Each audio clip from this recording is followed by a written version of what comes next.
Hello friends, welcome to crazy GK tricks. दोस्तों, आप सभी का बहुत-बहुत स्वागत है। वीडियो स्टार्ट करने से पहले दोस्तों, अगर आपने अभी तक चैनल को सब्सक्राइब नहीं करा है तो पहले चैनल को सब्सक्राइब कर लीजिए और इस बेल आइकन को ज़रूर क्लिक करिएगा दोस्तों, जिससे आपको टाइम टू टाइम नोटिफिकेशन मिलते रहेंगे।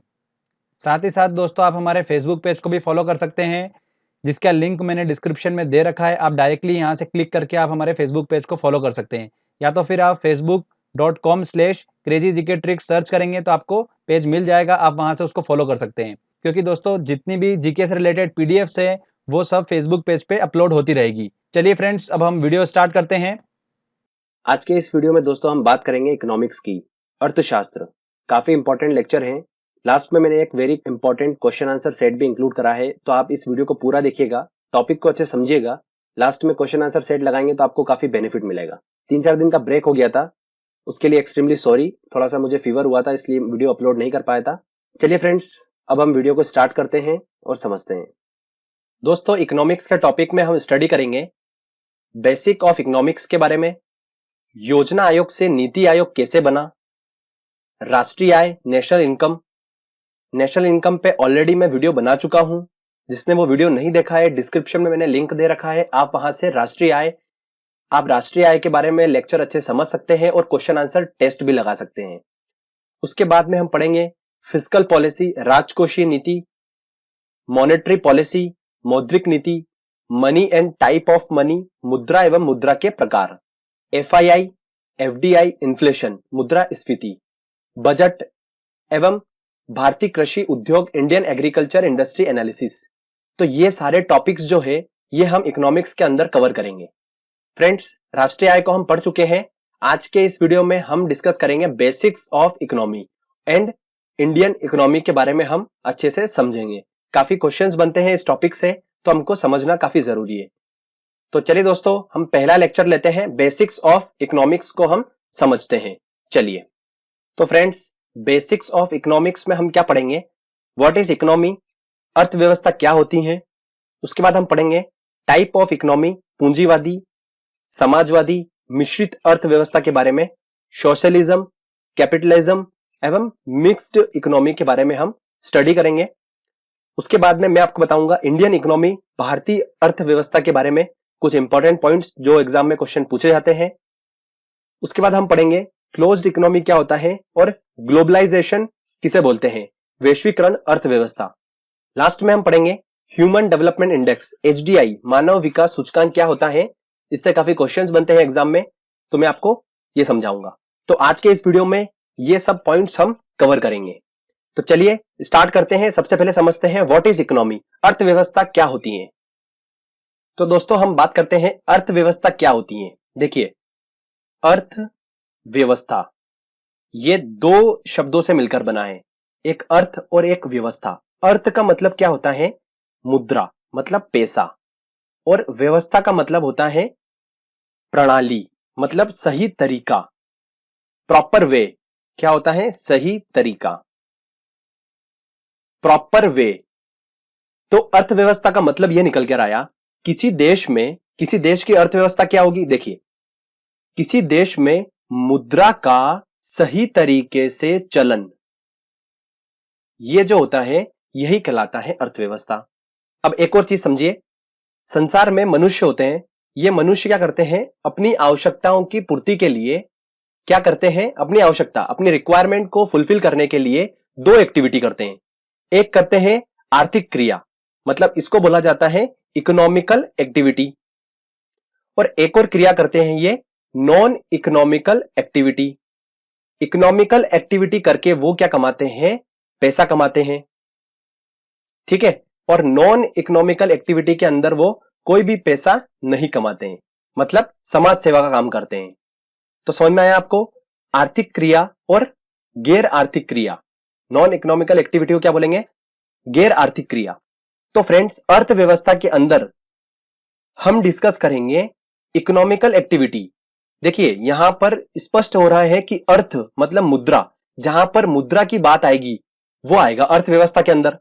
और दोस्तों, मुद्रा का संबंध कहां पर है? इकोनॉमिकल एक्टिविटी में है, क्योंकि मनुष्य अपनी आवश्यकताओं की पूर्ति के लिए क्या कर रहा है? एक्टिविटी कर रहा है। अब ये एक्टिविटी कौन सी होती है, यही हम सब डिस्कस करेंगे अर्थव्यवस्था के अंदर। तो इकोनॉमिकल एक्टिविटी में क्या क्या आता है, देखिए मनुष्य क्या कर रहा है, अपनी आवश्यकताओं की पूर्ति के लिए प्रोडक्शन कर रहा है, ठीक है, पहली चीज तो। और क्या कर रहा है, प्रोडक्शन करना मतलब उत्पादन करना। और क्या कर रहा है, वो इन्वेस्टमेंट कर रहा है, ठीक है। इन सब चीजों से करके वो क्या कर रहा है, पैसों को प्राप्त कर रहा है और अपनी आवश्यकताओं की पूर्ति कर रहा है। और क्या कर रहा है, वो एक्सचेंज कर रहा है, मतलब विनिमय, एक्सचेंज का मतलब होता है, ठीक है, कोई वस्तु के बदले में वस्तु का वो एक्सचेंज कर रहा है और उससे क्या कर रहा है, धन अर्जित कर रहा है और अपनी आवश्यकताओं की पूर्ति कर रहा है। और क्या कर रहा है, डिस्ट्रीब्यूशन कर रहा है। इन सब इकोनॉमिकल एक्टिविटी करके वो क्या कर रहा है, अपनी आवश्यकताओं की पूर्ति कर रहा है। तो ये सभी जो चीजें हैं ये हम डिस्कस करते हैं अर्थव्यवस्था के अंदर। क्लियर दोस्तों? तो फ्रेंड्स, अर्थव्यवस्था का मतलब आपको समझ में आ चुका होगा कि मुद्रा का सही तरीके से चलन होना किसी देश में, उस देश की वो अर्थव्यवस्था कहलाती है। अब हम आगे बात करते हैं, टाइप ऑफ इकोनॉमी को डिस्कस करते हैं। चलिए, टाइप ऑफ इकोनॉमी में हम डिस्कस करेंगे सोशलिज्म, समाजवादी अर्थव्यवस्था, कैपिटलिज्म, पूंजीवादी अर्थव्यवस्था और मिक्स्ड इकोनॉमी, मिश्रित अर्थव्यवस्था के बारे में मैं आपको बताऊंगा। काफी इंपॉर्टेंट टर्म्स हैं, इनको समझना हमको जरूरी है क्योंकि एग्जाम में क्वेश्चन बनते हैं, ठीक है। अब मैं आपको बोल दूंगा डायरेक्टली कि भारत में मिक्स्ड इकोनॉमी चलती है, तो आपको समझ में नहीं आएगा कि मिक्स्ड इकोनॉमी मतलब क्या होता है। तो पहले ये समझ लीजिए अच्छे से, फिर मैं बाद में अगर बोलूंगा कि चाइना में समाजवादी अर्थव्यवस्था है तो आपको समझ में आएगा कि समाजवादी अर्थव्यवस्था का मतलब क्या होता है। तो ध्यान से सुनिएगा। सबसे पहले मैं आपको बताता हूं पूंजीवादी अर्थव्यवस्था क्या होती है। अगर किसी देश में पूंजीवादी अर्थव्यवस्था है, इसका मतलब है कि ऐसी अर्थव्यवस्था का एक मकसद होता है सिर्फ पैसा कमाना। देखिए, इसके नाम में स्पष्ट है कैपिटल, मतलब पैसों की बात हो रही है। इसका मुख्य उद्देश्य क्या होता है, ऐसी इकोनॉमी का पैसा कमाना, ठीक है। समाज को महत्व नहीं दिया जाता है इस इकोनॉमी के अंदर। एक और पॉइंट ध्यान से सुनिए, जब अर्थव्यवस्था रीच पर्सन के अंडर होती है, रीच पर्सन के अंडर होती है, उसे कहा जाता है पूंजीवादी अर्थव्यवस्था, ठीक है दोस्तों। ऐसी अर्थव्यवस्था जो होती है उस पर कंट्रोल किसका होता है, वो होता है निजी उद्योगपति, मतलब प्राइवेट सेक्टर। प्राइवेट सेक्टर का कंट्रोल होता है ऐसी अर्थव्यवस्था पर। और ऐसी अर्थव्यवस्था कहां पर पाई जाती है, देखिए एग्जांपल देता हूं मैं आपको, अमेरिका। अमेरिका में पूंजीवादी अर्थव्यवस्था है। कैसी अर्थव्यवस्था है, पूंजीवादी अर्थव्यवस्था है। उनका एम क्या होता है, पैसा कमाना, ठीक है। समाज को इतनी प्रायोरिटी नहीं दी जाती है यहां पर ऐसी अर्थव्यवस्था में। अर्थव्यवस्था पे कंट्रोल किसका होता है, प्राइवेट सेक्टर का कंट्रोल होता है, गवर्नमेंट का कंट्रोल नहीं होता है, प्राइवेट सेक्टर का कंट्रोल होता है पूंजीवादी अर्थव्यवस्था में। अब पूंजीवादी अर्थव्यवस्था के कुछ एडवांटेज, कुछ डिसएडवांटेज जरूर होंगे। तो एडवांटेज क्या होता है, एडवांटेज ये होता है कि प्रॉपर लीडरशिप होती है ऐसी अर्थव्यवस्था के अंदर, प्रॉपर लीडरशिप होती है, ठीक है। और डिसएडवांटेज क्या होता है, भेदभाव होता है। समाज के हर तत्वे को लेकर नहीं चला जाता है इसके अंदर, इसलिए इसमें भेदभाव देखा जाता है ऐसी अर्थव्यवस्था के अंदर। तो आपको समझ में आया पूंजीवादी अर्थव्यवस्था क्या होती है, इसका एम होता है पैसा कमाना, समाज को लेकर नहीं चला जाता है इसके अंदर। अर्थव्यवस्था रिच पर्सन के अंडर होती है, प्राइवेट सेक्टर का अर्थव्यवस्था पर कंट्रोल होता है। एडवांटेज ये है कि प्रॉपर लीडरशिप होगी, डिसएडवांटेज ये है कि भेदभाव होगा, ठीक है। अब बात करते हैं हम सोशलिज्म, समाजवादी अर्थव्यवस्था के बारे में। तो चलिए, समाजवादी अर्थव्यवस्था का एम क्या होता है, अगर किसी देश में ऐसी अर्थव्यवस्था है तो उसका एम होता है कि समाज को लेकर चला जाता है, समाज को महत्व दिया जाता है, पैसा कमाना इसका मुख्य उद्देश्य नहीं होता है, समाज को प्रायोरिटी दी जाती है, ठीक है। ऐसी अर्थव्यवस्था को क्या बोलेंगे, समाजवादी अर्थव्यवस्था बोलेंगे। अब एक बात और ध्यान रखिए, जब अर्थव्यवस्था गवर्नमेंट के अंडर होती है, मतलब दोस्तों गवर्नमेंट का कंट्रोल होता है, ठीक है। जब किसी अर्थव्यवस्था पर गवर्नमेंट का कंट्रोल होता है उसे हम बोलते हैं समाजवादी अर्थव्यवस्था। अब ऐसी अर्थव्यवस्था के कुछ फायदे भी होंगे, कुछ डिसएडवांटेज भी होंगे। एडवांटेज ये है कि किसी के साथ भेदभाव नहीं होगा, अगर समाज को लेकर चला जाएगा, हर तत्वे को यहां पर बढ़ने का मौका दिया जाता है, तो यहां पर भेदभाव नहीं देखा जाता है। डिसएडवांटेज इसका यह है कि यहां पर प्रॉपर लीडरशिप नहीं देखी जाती है, ठीक है, क्योंकि पैसा कमाना मुख्य उद्देश्य नहीं है, हर तबके को लेके चलना है, तो लीडरशिप उतनी स्ट्रांग नहीं होती है ऐसी इकोनॉमी में, ऐसी अर्थव्यवस्था में। तो समाजवादी अर्थव्यवस्था को क्लियर हुआ। इसका एम क्या होता है? समाज को ऊपर लेके चलना, पैसा कमाना मुख्य उद्देश्य नहीं होता है। अर्थव्यवस्था पर कंट्रोल किसका होता है? गवर्नमेंट का होता है। एडवांटेज क्या है इसके? भेदभाव नहीं होगा किसी के साथ में। और डिसएडवांटेज क्या है इसके? कि प्रॉपर लीडरशिप नहीं होगी। तो आपको समझ में आया कि समाजवादी अर्थव्यवस्था और पूंजीवादी अर्थव्यवस्था क्लियर हो गया। समाजवादी अर्थव्यवस्था किस देश में चलती है? देखिए, चाइना में, क्यूबा में, यहां पर समाजवादी अर्थव्यवस्था चलती है। अब हम बात करते हैं मिश्रित अर्थव्यवस्था किसे बोला जाता है, मिक्स्ड इकोनॉमी क्या होता है। देखिए, जब किसी अर्थव्यवस्था पर, ठीक है, जब किसी अर्थव्यवस्था पर किसका कंट्रोल होता है? पब्लिक सेक्टर मतलब गवर्नमेंट का भी, और प्राइवेट सेक्टर मतलब निजी उद्योगपति, इन सब का कंट्रोल अगर किसी इकोनॉमी पर है, उस इकोनॉमी, उस अर्थव्यवस्था को हम क्या बोलेंगे? मिश्रित अर्थव्यवस्था बोलते हैं। ठीक है, ऐसी अर्थव्यवस्था जिस पर प्राइवेट सेक्टर और पब्लिक सेक्टर, निजी उद्योगपति और गवर्नमेंट दोनों का कंट्रोल होता है, ऐसी अर्थव्यवस्था को मिश्रित अर्थव्यवस्था बोलते हैं। मतलब समाज को भी प्रायोरिटी दी जाती है और पैसों को भी दी जाती है, दोनों इसका मुख्य उद्देश्य होता है। ओके फ्रेंड्स, अब ऐसी इकोनॉमी कहां चलती है? तो मिक्स्ड इकोनॉमी चलती है भारत में। यह क्वेश्चन पूछा जाता है और पूछा गया है एसएससी में, तो आप थोड़ा सा इसको ध्यान रखिएगा। ठीक है दोस्तों, और अक्सर एग्जाम में ऐसा भी क्वेश्चन पूछा जाता है कि मिक्स्ड इकोनॉमी क्या होती है। तो मिक्स्ड इकोनॉमी में आपको ऐसा ऑप्शन देखना है कि जहां पर प्राइवेट सेक्टर और पब्लिक सेक्टर का सह अस्तित्व हो, बिल्कुल साथ में हो, वही क्या होगी? मिश्रित अर्थव्यवस्था होगी। ठीक है फ्रेंड्स, तो ये टाइप ऑफ इकोनॉमी है जो मैंने आपको बताया, समाजवादी, पूंजीवादी और मिश्रित। आई होप आपको समझ में आया होगा। चलिए दोस्तों, अब हम आगे बढ़ते हैं और बात करते हैं भारतीय अर्थव्यवस्था के बारे में, इंडियन इकोनॉमी के बारे में। मैं आपको कुछ इंपॉर्टेंट पॉइंट्स बताता हूं जो एग्जाम में पूछे जाते हैं। भारतीय अर्थव्यवस्था की बात करते हैं तो भारत में किस तरीके की अर्थव्यवस्था है? मिश्रित अर्थव्यवस्था है। ये मैं आपको बता चुका हूं।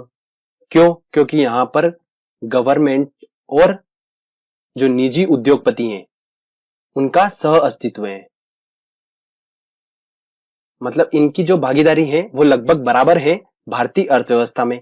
इसलिए यहां की जो अर्थव्यवस्था है वो कौन सी है? मिश्रित अर्थव्यवस्था है। ठीक है फ्रेंड्स, तो ये आपको क्लियर हो चुका है, ये डायरेक्टली क्वेश्चन एग्जाम में बनता है। अब थोड़ा सा और इंपॉर्टेंट अंदर चलते हैं और समझते हैं भारतीय अर्थव्यवस्था को।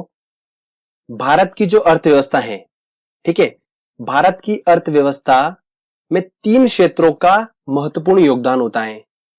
3 क्षेत्रों का मतलब कह सकते हैं अपन कि जो अर्थव्यवस्था है ये 3 क्षेत्रों के बदौलत चलती है। 3 क्षेत्र कौन कौन से हैं? तो 3 क्षेत्रों को इस तरीके से बांटा है, देखिए बताता हूं। पहला आता है हमारे पास प्राथमिक क्षेत्र मतलब प्राइमरी सेक्टर, दूसरा आता है सेकेंडरी सेक्टर मतलब द्वितीय क्षेत्र, और तीसरा आता है अपने पास सेवा क्षेत्र मतलब सर्विसेज। ठीक है, तो इन तीनों क्षेत्रों का अपना अपना योगदान होता है भारत की अर्थव्यवस्था में। तो इनके अंदर कौन कौन से व्यवसाय आते हैं वो हम देख लेते हैं कि भैया प्राइमरी जो प्राथमिक क्षेत्र है उसके अंदर कौन कौन से व्यवसाय आते हैं जो कि भारत की अर्थव्यवस्था में अपना योगदान दे रहे हैं। तो इसके अंदर वो व्यवसाय आएंगे जो नेचुरल सोर्स से जुड़े हो, जैसे कैसे?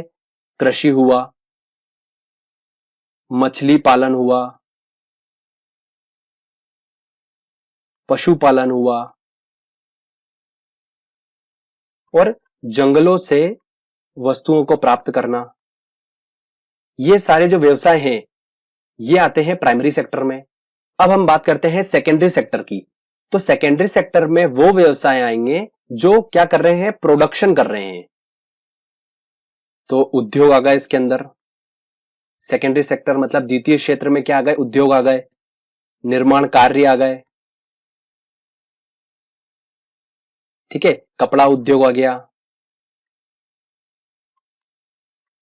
और खनिज उद्योग आ गए।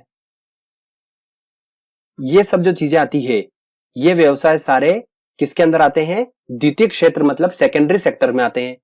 तो ये अपना रोल प्ले करते हैं भारत की अर्थव्यवस्था में। तीसरा आता है अपने पास सेवा क्षेत्र। इस सेवा क्षेत्र में कौन कौन से व्यवसाय आते हैं? देखिए, परिवहन मतलब ये सेवा क्षेत्र है, मतलब सर्विसेज है, परिवहन, उसके बाद आता है अपने पास संचार,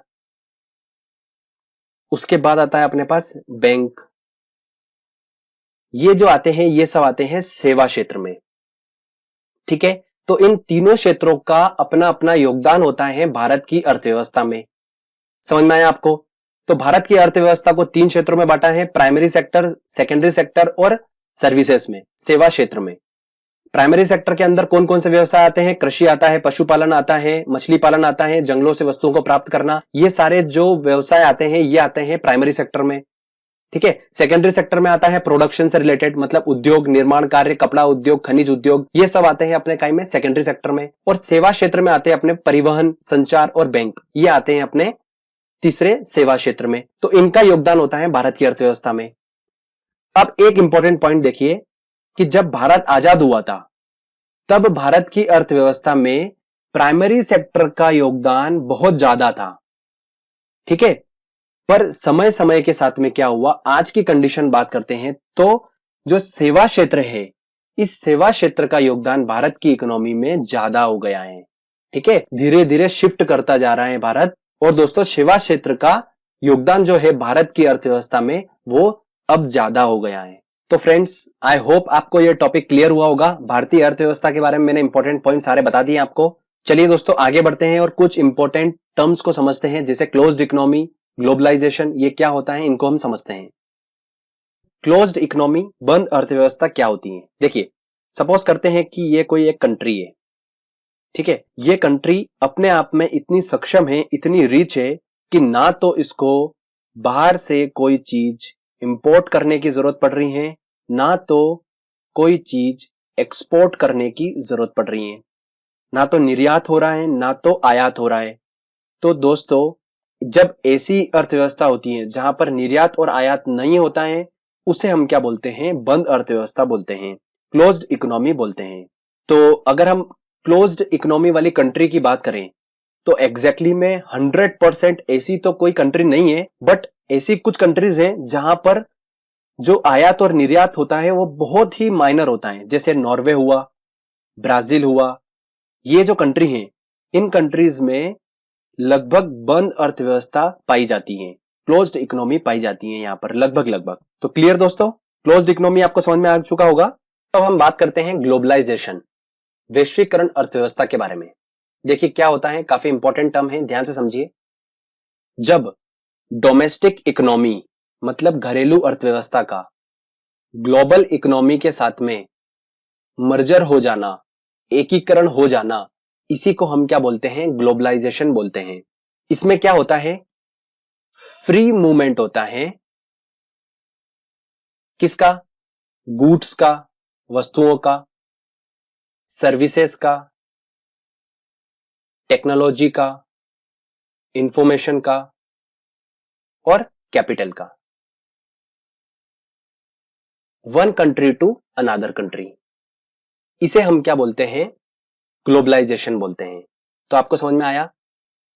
भारत में 1951 से लेकर 1991 तक ग्लोबलाइजेशन नहीं था। 1991 में क्या हुआ, भारत की जो इकोनॉमी थी, मतलब डोमेस्टिक इकोनॉमी को मर्ज कर दिया ग्लोबल इकोनॉमी के साथ में, मतलब ग्लोबलाइजेशन हो गया।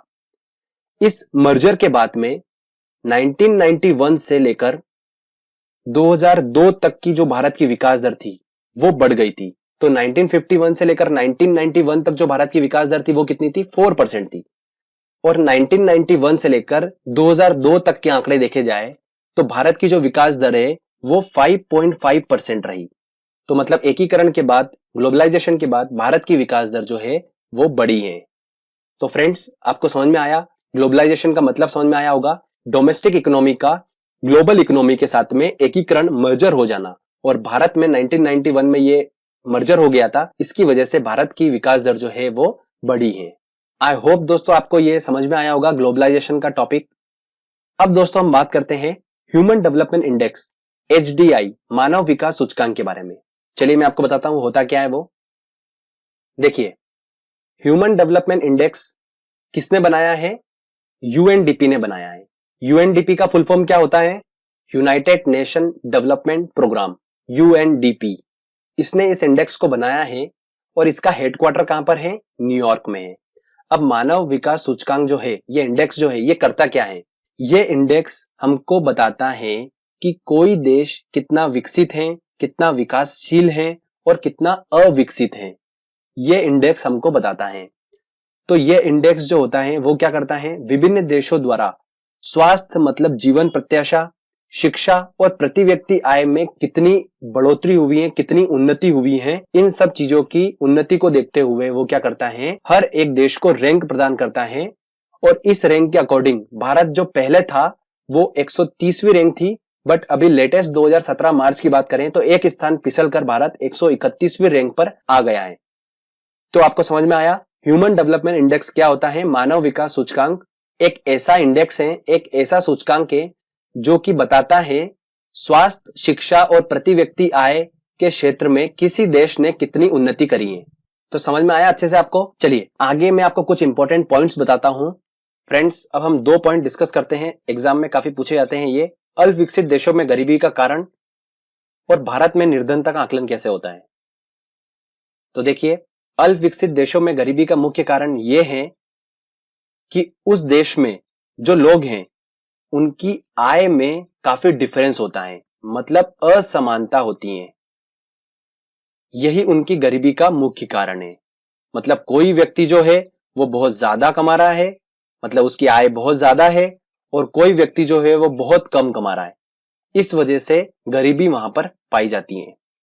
सेकंड पॉइंट है, भारत में निर्धनता का आकलन कैसे किया जाता है। तो देखिए कैसे करते हैं, किसी परिवार द्वारा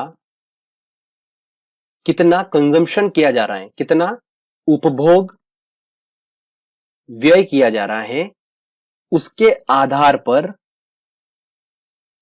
भारत में निर्धनता के स्तर का आकलन किया जाता है। समझ में आया आपको? मतलब कितना वो परिवार कितना कंजम्पशन कर रहा है, कितना उपभोग व्यय कर रहा है, उसके आधार पर भारत में निर्धनता का स्तर का आकलन करते हैं। ठीक है, तो ये दोनों पॉइंट आपको समझ में आ चुके होंगे। चलिए दोस्तों, अब हम चलते हैं टेस्ट की ओर। जो मैंने बताया है आपको, अगर वो आपने ध्यान से समझा होगा तो आप टेस्ट बिल्कुल आसानी से सॉल्व कर लेंगे। काफी इंपॉर्टेंट टेस्ट है। जो भी क्वेश्चन इस टॉपिक से एग्जाम में पूछे गए हैं वो मैंने इंक्लूड करे हैं। चलिए फ्रेंड्स, हम टेस्ट की ओर चलते हैं और कुछ क्वेश्चन सॉल्व करते हैं। पहला क्वेश्चन है, भारत में किस तरह की अर्थव्यवस्था है। तो भारत में मिश्रित अर्थव्यवस्था है, तो आंसर लगेगा बी आंसर। मिश्रित अर्थव्यवस्था का क्या मतलब होता है? तो सरकारी एवं निजी क्षेत्र का सहअस्तित्व, पब्लिक सेक्टर और प्राइवेट सेक्टर का सहअस्तित्व। क्वेश्चन नंबर 3 है, बंद अर्थव्यवस्था क्लोज्ड इकोनॉमी का अर्थ क्या होता है। तो उसका होता है न तो निर्यात होगा न ही आयात होगा, तो इसका आंसर क्या होगा? डी आंसर होगा। नेक्स्ट क्वेश्चन लेते हैं, ग्लोबलाइजेशन वैश्वीकरण का अर्थ है। देखिए क्या है उसका मतलब होता है ग्लोबलाइजेशन का, मैंने आपको बताया था कि डोमेस्टिक इकोनॉमी का ग्लोबल इकोनॉमी के साथ में मर्जर, मतलब एकीकरण। तो इसका आंसर क्या होगा? सी आंसर होगा। अगला क्वेश्चन है, मानव विकास सूचकांक ह्यूमन डेवलपमेंट इंडेक्स जो है किसने बनाया था? वो बनाया था यूएनडीपी ने, यूनाइटेड नेशन डेवलपमेंट प्रोग्राम ने इसको बनाया था। अगला क्वेश्चन है, निम्न में से कौन सा ह्यूमन डेवलपमेंट इंडेक्स का हिस्सा नहीं है। देखिए दोस्तों, मैंने आपको बताया था कि ह्यूमन डेवलपमेंट इंडेक्स जो होता है वो क्या करता है, किसी देश ने स्वास्थ्य, प्रति व्यक्ति आय और शिक्षा में कितनी उन्नति करी है उसके हिसाब से रैंक देता है। तो जीवन प्रत्याशा, प्रति व्यक्ति आय और शैक्षणिक उपलब्धि, ये तीनों पॉइंट हमारे कवर हो रहे हैं। बचा कौन सा? सामाजिक असमानता, ये इसका हिस्सा नहीं होगा, इसलिए आंसर क्या लगेगा? डी आंसर लगेगा। चलिए नेक्स्ट क्वेश्चन लेते हैं। अगला क्वेश्चन है, अल्प विकसित देशों में गरीबी का मुख्य कारण क्या होता है। देखिए अल्प विकसित देशों में गरीबी का मुख्य कारण क्या होता है? आय में असमानता होना। मैंने आपको बताया था। भारत में निर्धनता का आकलन किया जाता है, कैसे किया जाता है? परिवार के उपभोग व्यय के आधार पर निर्धनता का आकलन किया जाता है। तो इसका आंसर क्या होगा? सी आंसर होगा। तो फ्रेंड्स, इस टॉपिक को हमने अच्छे से समझा, साथ ही साथ हमने एक इंपॉर्टेंट क्वेश्चन आंसर टेस्ट भी लगाया। तो आई होप आपको अच्छे से समझ में आया होगा टॉपिक, और टेस्ट के आपने सारे क्वेश्चन बिल्कुल सही सॉल्व कर लिए होंगे। तो फ्रेंड्स, अगर आपको ये वीडियो अच्छा लगा है तो जल्दी से इस वीडियो को लाइक करिए, दोस्तों के साथ शेयर करिए और कमेंट करके बताइए आपको वीडियो कैसा लगा। अगर दोस्तों आपने अभी तक चैनल को सब्सक्राइब नहीं करा है तो प्लीज चैनल को सब्सक्राइब कर लीजिए, क्योंकि इस तरीके के अच्छे अच्छे वीडियो मैं आपके लिए लेकर आता रहूंगा। फ्रेंड्स, मिलते हैं अगले वीडियो में, तब तक के लिए जय हिंद, जय भारत।